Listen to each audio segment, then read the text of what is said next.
Hey, what's up guys, Jaeky here. Today I'm going to be going over an in-depth movement guide. Hopefully this is the last movement guide you will ever need to watch in order to learn both fundamentals and advanced techniques as well. So I'll be going over both beginner stuff and advanced stuff, and there will be timestamps in the description below if you want to skip around to whatever technique you want to learn more in depth. So obviously movement is a big part of your mechanics. I would say honestly movement is even more important than training your raw aim, because a lot of how you aim and a lot of how you take engagements has to do with your movement. So let's start with the basics here and go over the concept of strafing.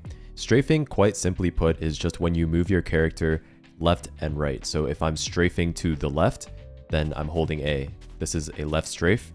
If I'm moving to the right by holding D, this is a right strafe. I also have the keyboard overlay up, so if you ever get confused throughout any point in this video, you can just look at that keyboard overlay. But yeah, strafing, quite simply put, is just moving either to the left or to the right, which leads us nicely to our next topic, which is counter-strafing. Now, counter-strafing in Valorant, let me just say this right off the bat, is not required. In Counter-Strike, counter-strafing is pretty much essential, but in Valorant, it's not essential for complete accuracy.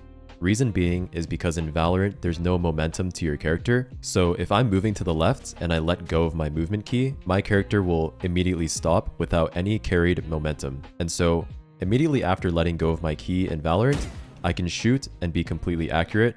Whereas in a game like Counter-Strike, there's momentum to carry my character, so I have to counter-strafe in order to be completely accurate. However, that does not mean that counter-strafing is not a good skill to learn. Even though counter-strafing is not required in Valorant to be accurate, it's still an important skill set that you need to learn in order to have full control over your character. So what is counter-strafing? Counter-strafing basically is just countering that strafe movement that we mentioned earlier with the opposite movement key.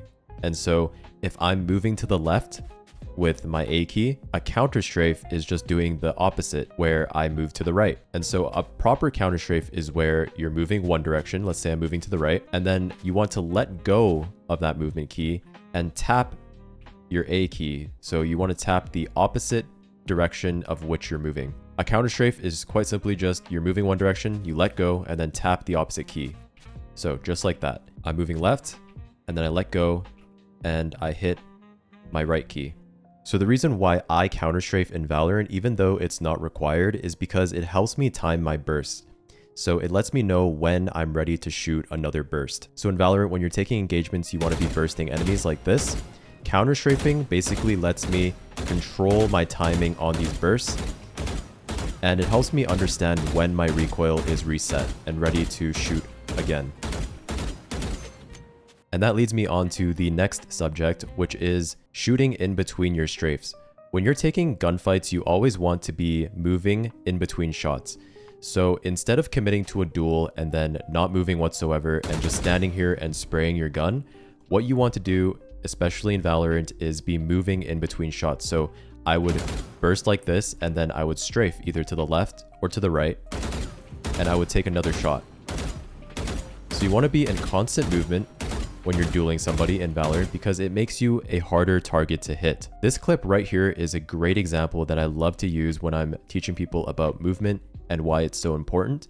This was in a Radiant lobby, and if you just look at this at face value, you might think that the enemy team are super low rank because none of them can hit me. And the reason why I can make all of those people on the other team look like bots is because I am strafing in between my bursts. And that makes me a really hard target to hit. So it might seem like the enemy team is just not able to kill me, but in reality, it's because I'm incorporating movement in between my bursts so that I'm a harder target to hit. And that's why I like counter-strafing, is because it helps me time these bursts, and it helps me reset my recoil as well and know when my gun is ready to burst again. A great exercise you can use to practice this is just go into any map and find a fixed object. So I'm going to say this door handle, for example, aim at it, and then just start strafing to the left and right and shooting this door handle in between bursts. You want to avoid this right here. You see how this bullet right here went off the path? This was because I didn't wait long enough for my recoil to reset. And so you want to practice it to where you can get the timing down to where every burst you take at this object is completely accurate. And after a while of doing this, you're going to learn the rhythm, and this is the rhythm that you want to incorporate into your actual gunfights. So jump peeking or jump spotting, whatever you want to call it, is basically when you peek an angle while you're midair jumping, using that momentum in order to get information while still keeping yourself relatively safe. So jump peeking is definitely one of the safer ways to get information, and it's quite easy to do once you get the hang of it. This is what a jump peek looks like. And as you can see, the whole point of a jump peek is to expose as little of your body as possible while still getting information on a certain angle. So to do a jump peek, all you need to do is line up with an angle at a 45 degree. So for example, this angle right here, I would line up on a 45 degree. Hold W to move forward, and then as you're about to reach this angle, you want to jump. And then after you jump in the air, you can let go of your movement key going forward and just let momentum carry you forward. And then you want to bring yourself back behind the angle with your S key or your backwards movement key, as well as whichever strafe key is on the angle. So since I'm moving to the right here to peek, I would be holding A and S in order to bring myself back behind cover. So in practice, it should look something like this. You're moving forward with W, and then you're jumping around here, right as you're about to reach the edge of your cover, you're going to jump. And then as you're midair, you're going to hold your backwards movement key as well as whichever strafe key is corresponding to the cover that you're hiding behind, which in my case is on my left. So I'm going to use my A key, just like this, to bring myself back behind cover. And so as you can see, I get that split second of information on long, and then I bring myself quickly back into cover. The advantage of this is it makes you an extremely hard target to hit. Jump peeking can be a great way to expose very little of your body for a fast amount of time to get information. That brings me on to the next technique, which is jiggling. So jiggling is another way of getting information. So with jiggling, instead of jumping in the air, what you're just going to do is you're literally just going to hold your movement keys and you're going to jiggle. So you're going to expose yourself and then bring yourself back. It's just a series of long counter strafes basically. Now with jiggling, it's not really a super safe way to get information. So with jiggling, you can use it to get information, but I would only use it to get information on first contact, meaning I would jiggle like this until I see somebody, and then after that, I would stop jiggling, because if you keep jiggling after somebody's already seen you, they can just hold you, and it's very easy for them to get a kill on you while you're jiggling. It's not as fast as a jump peek, and you're also exposing a lot more of your body. So jiggling can be used to get information, but I would only use it for first point of contact. The main use that I would use jiggling for is to actually hold an angle.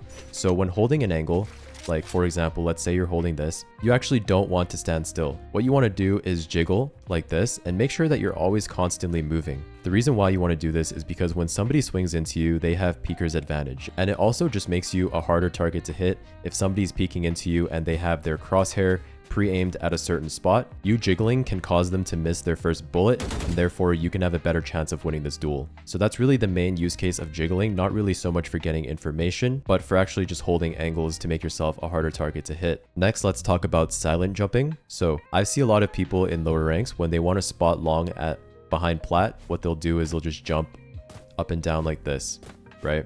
But this makes noise. Same concept on A. When you're behind default and you're jumping up and down, if there's anybody short or long, they can hear you right here just jumping up and down. Super loud, right?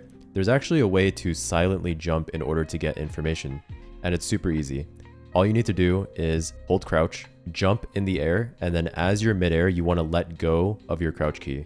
So jump, let go of crouch, and as you can see, I made zero noise on that jump. So with this, I'm still able to get information, but I'm not letting the enemy know where I am. You can do this on most jump spots like this one behind plat as well. Again, you just hold crouch, jump in the air, let go of crouch.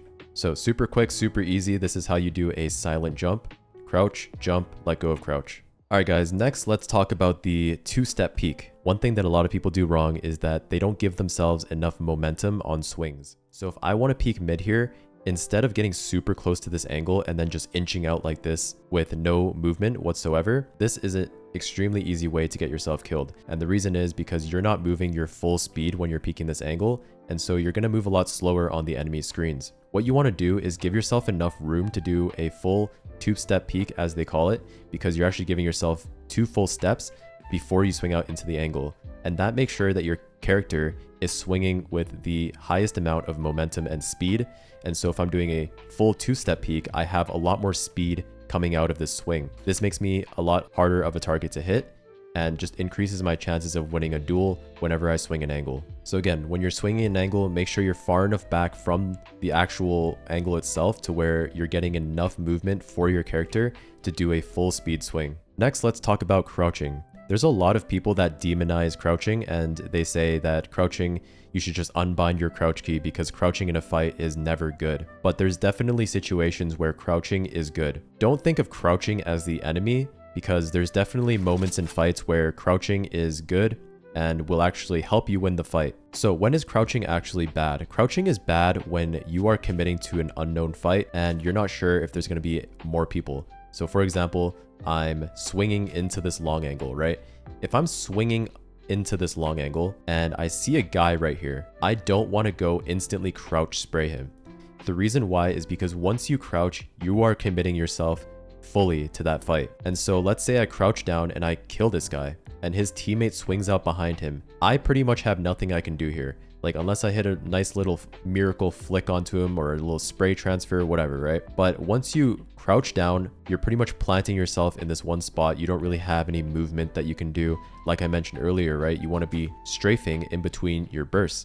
But if you commit yourself to a full crouch, you don't have the opportunity to strafe and make yourself a harder target to hit. And so it's very easy for his teammate to just trade me out.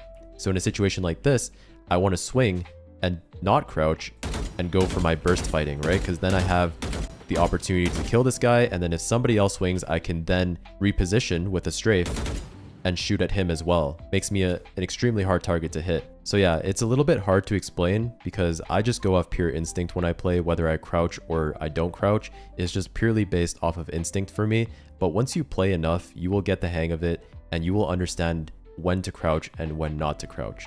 There's certain fights, for example, like if I'm playing Jet and I'm dashing top sight, right? And I dash top sight like this, and I come out of my smoke and there's just a guy right here, I might want to crouch spray him to make sure that I guarantee that kill super fast on this player.